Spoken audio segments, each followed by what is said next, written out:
Here's Johnny. Honey, light of my life. I'm not gonna hurt you. I'm just gonna bash your brains in. Red rum. Red rum. Red rum. Red rum. Red rum. Red rum. Red rum. Hello everyone and welcome back to Pine Plan Entertainment. My name is Chris and in case you don't know, I review movies and I rank them on a scale of 0 to 100 in increments of 5. Today, we are going to be talking about possibly my all-time favorite horror movie, The Shining. But the only horror movie that rivals The Shining for me is The Sixth Sense. It's kind of a tie for me between these two. But I love The Shining. And if you haven't seen it, I very, very much recommend it.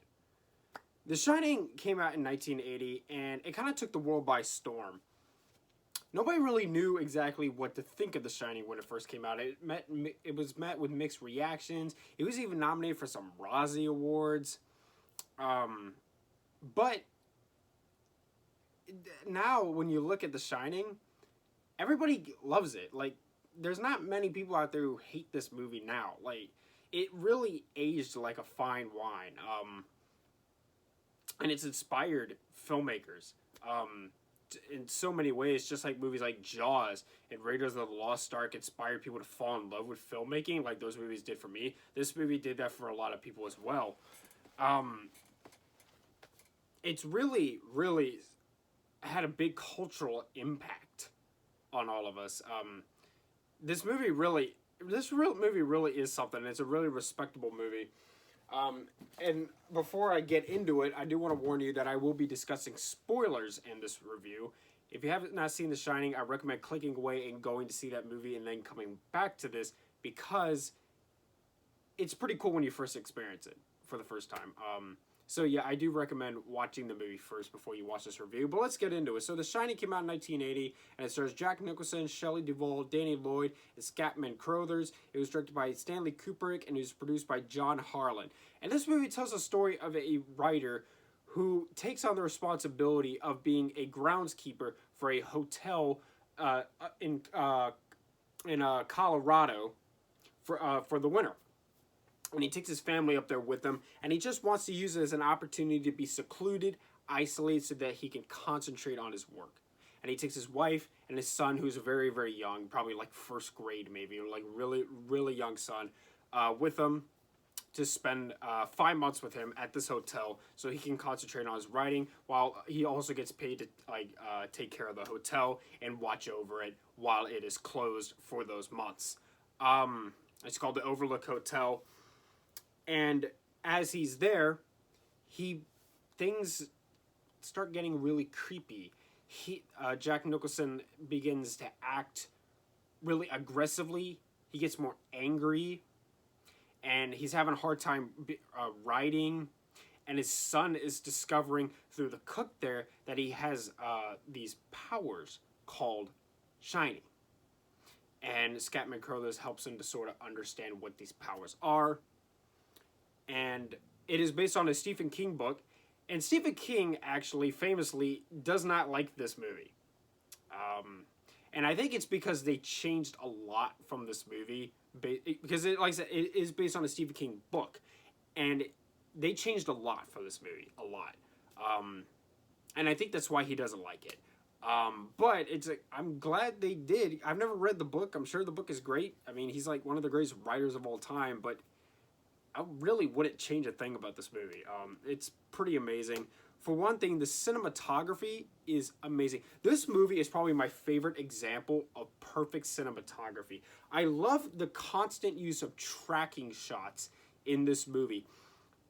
When characters are walking around, the camera follows them, and they get scenes taken in one long take, and as the camera follows them around. It's one of the things that I just watched Das Boot recently for the first time, and one of my favorite shots in that movie was as these men are running through the submarine, the camera is quickly following behind them.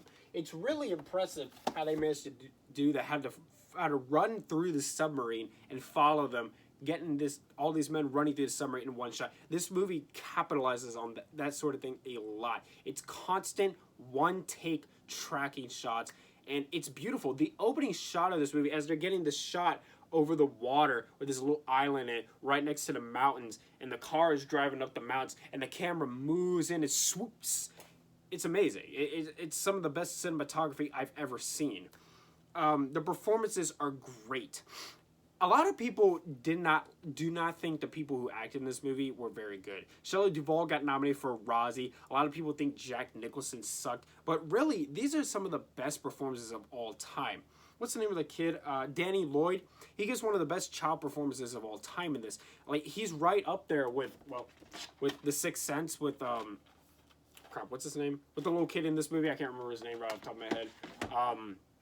And Macaulay Culkin and Home Alone. He rivals those performances. He is fantastic in this movie. Everybody is just on their A game with this. This is so good. The performances in the movie are so good. Scott McCrothers is really good in this as well. And one of the things I love about this movie is that this does not rely on jump scares and ghosts to scare you. Real horror is something in The Sixth Sense that I love. Is the scene where they go to a funeral and they reveal that the mother of the little girl who had passed away was poisoning her. And they had secretly gotten this recorded, and it gets exposed at the funeral. Things that can actually happen that are real, that's really scary. And the thought of your father or your husband, the man who's supposed to protect your family and provide for you, turning on you, going crazy and wanting to kill you, that's real horror. And this movie capitalizes on things like that. It doesn't capitalize on jump scares and poltergeists. No, it uses real things, while also, it's paranormal as well, but it capitalizes on things like that are real and that could really happen, and that sort of thing is scary. And it seems like nowadays just horror movies have forgotten that. That's why every horror movie that comes out nowadays is garbage. I also love how, at first, the movie doesn't overplay the dad's love for his family. The movie so easily could have opened up with him being like, "Hi, honey. Hey, sport, you want to go outside and throw around a baseball?" But no, he just acts normal. Well, it could have done that because to show you his evolution into going insane, because they would have thought that maybe would have had more of an impact, but no, they don't do that, and I appreciated that he doesn't have this over-the-top love for his family before he starts to go nuts. I also love how the biking sequence, with the tricycle scenes, this movie shows you a lot of scenes, or not a lot, but a few, of Danny Lloyd riding his tricycle around the hallways in the hotel. And the first time I watched this movie, I kept thinking, why do they keep showing us this? What is the point of this? This is so weird. They could have so easily just removed that. But then when it leads to that one scene where he goes around the corner in the hotel and the two little girls are... There's a moth in here. And the two little girls are standing right there in the hallway. "Hi, come play with us forever and ever and..." I think I killed the moth. "And ever." And basically what it does is that it settles you into the idea, okay, he likes to ride his tricycle around the hotel, and it shows you this a few times so that when he does go around that corner and they're standing right there, you aren't expecting it. You're just used to watching him ride around on that tricycle and seeing nothing happen. Except for the scene where he looks in the room, in the specifically haunted room. I thought that was really clever. I don't know if that was what they were going for, but that's definitely what I took from it. Also, the music in this movie is really creepy. This has some really, really creepy music in it. It's not something you can put in your playlist and listen to when you're driving or anything, but it works really well for this movie, and it really helps set the tone. It's so creepy. This movie also is really open for interpretation. There's a lot you could take away from this movie. One of the things that Stanley Kubrick loved to do was that he loved to leave things open-ended, so that you sort of just sit there what the crap did I just watch? Like the ending of this movie, for example, when it pans in on that picture and you see Jack Nicholson at a party at this hotel in 1921. Nobody knows what that means. To this day, nobody knows what that means. To this day, nobody knows what all the blood flowing out of the elevator shaft means. Nobody knows. Nobody knows what the scene is when Shelley Duvall goes up the stairs and you see a guy in a bear costume giving a butler oral sex, and then they both sit up and look at her. Nobody knows what that means. It's creepy, but nobody knows what it means. And nobody ever will. Because Kubrick liked to do that. He liked to leave you wondering what you just witnessed. And that's really, I really wish he was still alive making movies, because he just did some great stuff. 2001: A Space Odyssey is one of the best examples of that. The ending of this movie makes literally no sense at all. None. I'm personally not a big fan of 2001: A Space Odyssey, but there's a lot that happens in that movie that's just like, what does this mean? And Kubrick loved to do that. And here I really appreciated it. I also love the hotel itself. It's creepy, but not so creepy. It looks like a castle, which creates a creepiness, obviously. The inside of it is also kind of creepy too, but it's not. It's normal, but it's also creepy. And it's like iconic in all the right ways. I really love the hotel. I love how parts of the hotel are secluded. When he rides his tricycle around that corner in the hallway and the two girls are standing there, that seems like a far end of the hotel where like there's probably not going to be very many people, and you could easily get creeped out by being over there by yourself. Most hotels, when you go to like an actual hotel, like in a city or something, they don't have like a wing. You know what I mean? Like the west wing of the hotel, where you could go over there and you could be secluded by yourself. No, this does have that though, and that creates, for me at least, an extra level of creepiness.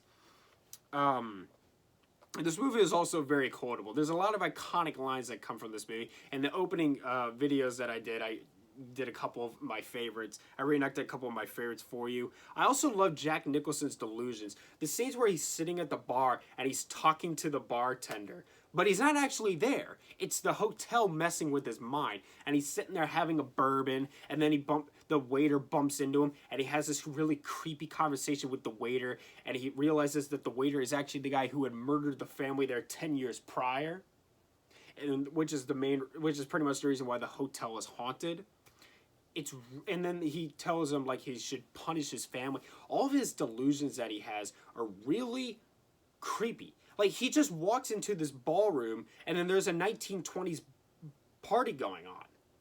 There's nothing really creepy about a 1920s party, but the way that Kubrick does this, it's really creepy.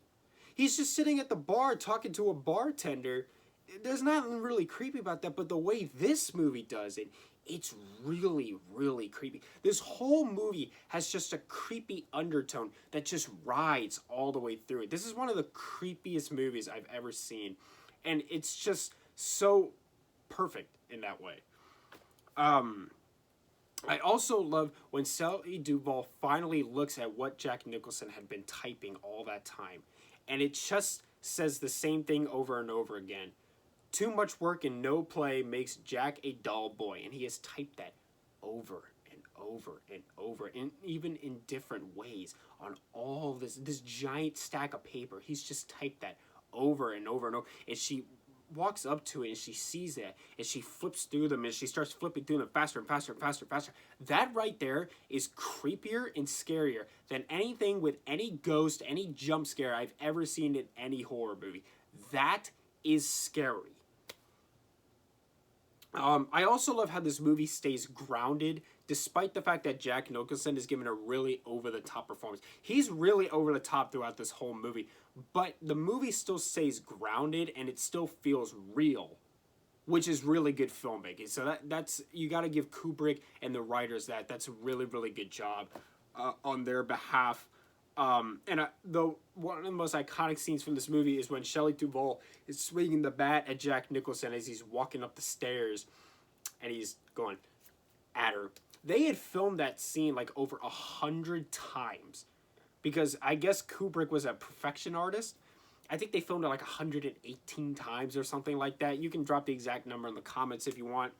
But she cries throughout that scene, and she had to cry every time they filmed it. And eventually, she had passed out from dehydration because her body had lost so much water through her crying. And apparently, Kubrick was kind of abusive to her. He's kind of a jerk to her, not necessarily abusive, but he was kind of a jerk to her on the movie set. And we all were believed that he does that so she would give a more dreaded performance, because she gives a really, really dreaded performance in this movie, and she's great. She's just watching her family fall apart around her, and she's trying her best to deal with it. She gives such an excellent performance. Why this performance would get nominated for a Razzie Award is beyond me, because she is amazing in this movie. Stanley Kubrick got nominated for a Razzie as well for Worst Director. No, this is one of the most well-directed films I have ever seen in my life. The Shining is possibly the greatest horror movie ever made, and it, of course, gets a 100. Thank you so much for watching. Subscribe to Potted Planet Entertainment for more. Hit the like button. Leave movie review suggestions down in the comments down below. Follow me on Instagram and Tumblr at Potted Planet Entertainment for channel updates and written movie reviews. And much love.